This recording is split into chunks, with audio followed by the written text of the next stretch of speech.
How's it going, everyone, and welcome to 4MR Ranch. Now today I'm excited to be talking about a new optic offered by ATN, and that is their new and improved ThOR LT, which is currently rocking a 320 sensor.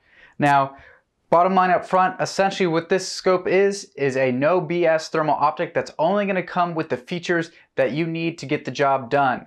And with that said, you're not going to pay for the additional bells and whistles of their flagship line, the ThOR 4.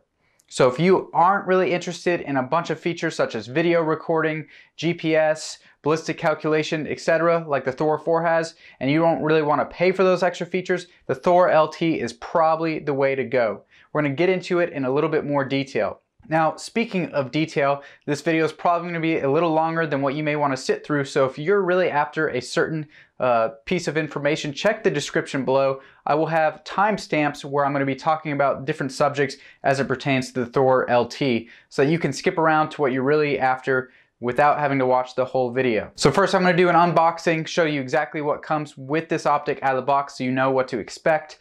Then we'll do a brief walk around, show you what buttons it has and what functionality there is with this optic. And then I'll do a walk through the menu system to kind of orient you to the ThOR LT. From there, we'll get into the technical specifications, and I have some input as it pertains to those, especially when talking about the ThOR 4. We'll then get into setting this optic up and how quickly and easily you can accomplish that. And then finally, I'll talk about my overall thoughts and opinions, especially since I have over a year of experience behind the ATN ThOR 4. Now, this is not intended to be a comparison between the ThOR LT and the ThOR 4, but I will have a dedicated video, again, link in the description below if you're after that, where I will be talking about the differences between the ThOR LT and the ThOR 4 lineup in much more detail. So other than that, let's go ahead and dive into the ATN ThOR LT. Alright, so let's take a quick look at what comes inside the box with the ThOR LT thermal rifle scope. So pretty simple unboxing because this is a nice straightforward, all you need to get into the thermal game kind of package. So you open it up, and obviously you will have the optic itself. I'll set that to the side and then we'll do a quick walk around. You do have an optional rear eyepiece that screws into the back of the objective lens on your optic. As you already saw, a nice neoprene case in which to put your optic in. And inside of that is the charger. So all these ATN cases do have this nice little pouch in which to keep your charger all neat and organized. And you can leave this on your optic partially zipped depending on where you put your scope rings so that you can keep your optic protected. And then of course you have your user manual and literature, basic stuff there, showing you the optional accessories, especially the thermal zeroing targets, which can come in pretty handy, and a microfiber cleaning cloth so that you can properly clean the lenses of your optic without risking damage. Okay guys, like I mentioned, let's go ahead and dive into the overall button layout and basic functionality of the buttons on top of the ThOR LT. So to give you a little bit of orientation, the power button is at the top left. I'm going to refer to this as the top, bottom, left, right, and center buttons. So just so you kind of see why I'm getting that, when you're behind this optic, that's kind of the placement that you'll see. So turning it back to where you get a little bit better view here, the power button is at the top left, and you hold it down for about 2 seconds. I'm going to let you hear this. So you hear the optic actually go through its power cycle. Notice that it didn't take any time at all, and it comes to life there. So that's your first function right there. Now to get into the menu system, you'll actually press and hold this center button, and then the menu system will pull up. Holding down on that button again will exit the menu, and a quick tap of this button will actually perform a nuke. So once again, just so you guys can experience this with me, you tap that button and the optic performs a nuke. So for those that aren't necessarily familiar with what a nuke means, essentially all you need to know is that it's going to calibrate your thermal sensor to the current thermal environment that you're exposing it to ensure you're getting the best overall image quality. So me personally, when using thermal optics, I typically have my optic set to auto nuke, which means it will periodically perform a nuke function by itself, so you continue to have a sharp image. You don't have to think about it, although you should know when viewing through the optic if a nuke is needed. It starts getting a little bit more grainy, hazy, you lose contrast. And speaking of contrast, moving forward, the left button will cycle you through 3 different contrast settings. So you continue to tap it, and visibly through the optic, you'll see that contrast change. So you can kind of suit it to your needs or the environment you happen to be viewing through the scope to, again, kind of optimize the image through this optic. Now, one of the most convenient functions on this is going to be your right button, and that's going to let you adjust the screen brightness. So hopefully you can kind of see in here, but by tapping this button, you'll see that that screen brightness is actually changing. And of course, there's not going to be much to see, but right there should show you how quickly and easily you can adjust that brightness. So right here is super, super bright. It'll allow you to see just fine during bright sunlight, but you wouldn't necessarily want to have that blinding you at night. So where this is useful is you can quick toggle your brightness in the environment that you're in without having to stop what you're doing and go through a menu system. So extremely, extremely useful, especially if you're trying to save your battery life in a pinch. Now the bottom button will allow you to switch from black hot to white hot. So again, if you're someone who's new to thermal, or this is one of the first thermal reviews you've been looking at, essentially what this lets you do is toggle the hot objects in view from glowing black while the rest of the cool environment is white, or choosing to have those objects, if they're heated compared to the ambient environment, to be white with a black background or cool objects in the environment. So again, this is user preference. However, me personally, I tend to like to do white hot. For my eye, I feel like it pops out a little bit more and I retain a little bit more detail in the environment. Again, personal preference. Other than that, you do have your USB Type-C port that is weather sealed on the left side of the optic. So it just pops open like so. You want to make sure that you have this nice and tight in there so you don't introduce moisture into the optic when you're out in the field. The front objective lens is focusable by rotating a ring, so you can adjust to the current parallax that you're using, similar to an optical rifle scope. And then your rear diopter is also focusable, so you can focus the digital image to your eye to suit your needs once again. So fairly customizable to suit your needs. So fairly straightforward and user-friendly. I think if you're new to thermal, this will be a nice, simple overall setup that'll let you really hit the ground running. And speaking of simplicity, let's go ahead and take a look at the menu system inside of this optic. Okay, so I'm going to walk through this as quickly as I can. Disclaimer here, this is not really representative of what you'll see to your eye. The quality is definitely going to be a lot less. I am looking through this with a camera, so it is a digital device recording a digital screen. So if you see any flicker, that is because it is being recorded with the camera. You do not see any kind of flicker or anything weird to your eye. So it's a very sharp, clear image to your eye. Currently, I'm actually looking at a power outlet that is feeding some chargeable batteries. Right now, you can see one battery is clearly full, where the one on the furthest left is actually charging. So it's kind of neat. You can look at different things in your house that you didn't realize had a lot of heat transfer going on. Nonetheless, we'll go ahead and open the menu by holding down that center button, and then it pops up. Now you'll see that you can highlight some of the options here. So right now, auto nuke. If I click on it, it'll highlight that, and toggling up or down, you can kind of play with your settings on any of these selections in the main menu. So right now I do have it on. If I'm happy with that, click that center button, the highlight will go away, and I can go down to pixel correction. Now pixel correction is something you can do if you have any dormant pixels. So this will let you basically refresh any pixels. For example, if you're looking at a cold environment, but you got something glowing white hot, you can go ahead and do a pixel correction. It essentially just refreshes those dormant pixels, which tends to happen from time to time with thermal sensors. Reticle style, so we'll go ahead and show you some of those. You can kind of pick one that suits your needs. Me personally, I go for this one because you get that accurate dot, but you still have some crosshairs that help you pick up that reticle a little bit faster as well. So again, more customizations there. Sensitivity, you have a scale of 1 through 3, especially when close range right now and filming with the digital camera, you're not going to really see a difference. However, I just keep mine in the middle. I have not personally played around with it a whole lot. I just like to keep it in the middle because I figure that keeps you covered for most bases there. Now zeroing allows you to just adjust your crosshairs, and you'll see you do have coordinates being displayed in real time on the right side of the screen. So again, once you have this zeroed, you can just document those coordinates, and that will let you essentially put this on a quick detach mount, for example, if you wanted to, and you can move it from one to the other, quickly adjust your zero, and you'll be good to go. So pretty clever if you want to work it that way. And then simply to get out of the menu, first I need to tap to get out of the zero. You'll just hold that center button and you are back to the main view that you'll see through this optic. So now in terms of technical specifications, first thing I got to talk about is the weight. Now you'll probably notice on screen that this is obviously a pretty compact optic, and you're right, this thing only comes in 1.4 pounds. Considering it's an electro optic with a thermal capability, I think that is incredibly reasonable, and honestly it doesn't feel hardly any different than a standard optical rifle scope, especially when it's mounted onto your rifle of choice. Now, like I said, it does have the 320 by 240 sensor, so this is catching up to the ThOR 4, which has a base sensor resolution of 384. So it is getting very impressive compared to their flagship line of thermal optics.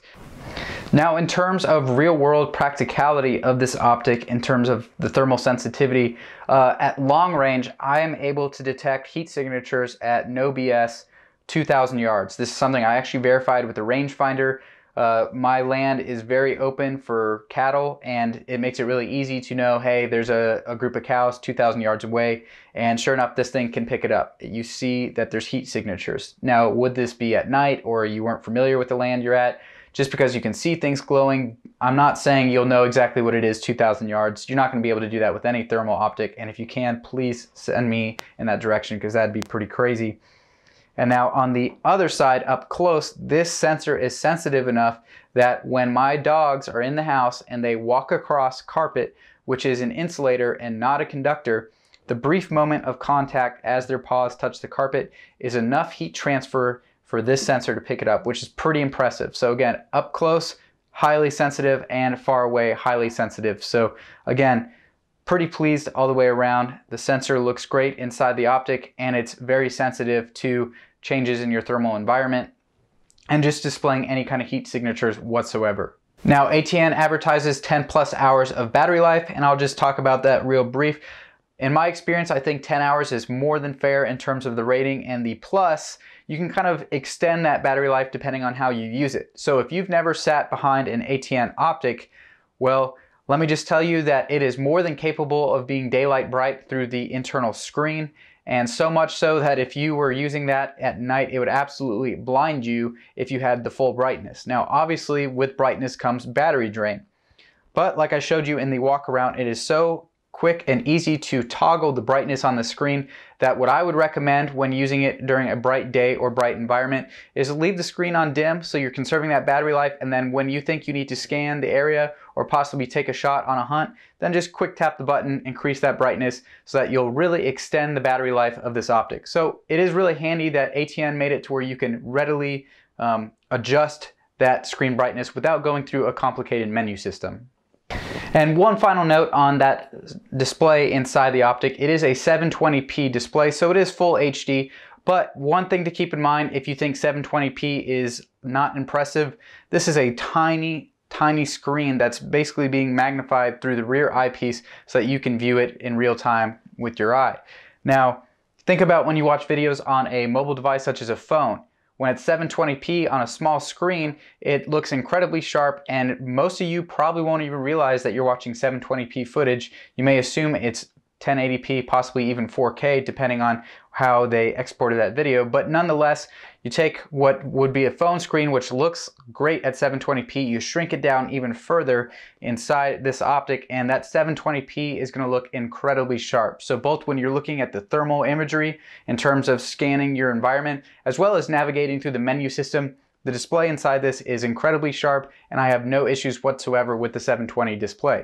Another caveat to this, which is actually something I really do want to point out, without getting too much into a ThOR 4 versus ThOR LT comparison, again, you have a 720p display in here, and it is a 320 sensor, but unless you have the ThOR LT side by side with the ThOR 4, the difference in resolution between the 320 and the 384 sensor is going to be fairly negligible, especially since in terms of the ThOR LT, without having the ability to record video, you're never going to export it. So you're never gonna blow that image up further to be on a mobile device, a tablet, a TV, a computer, whatever.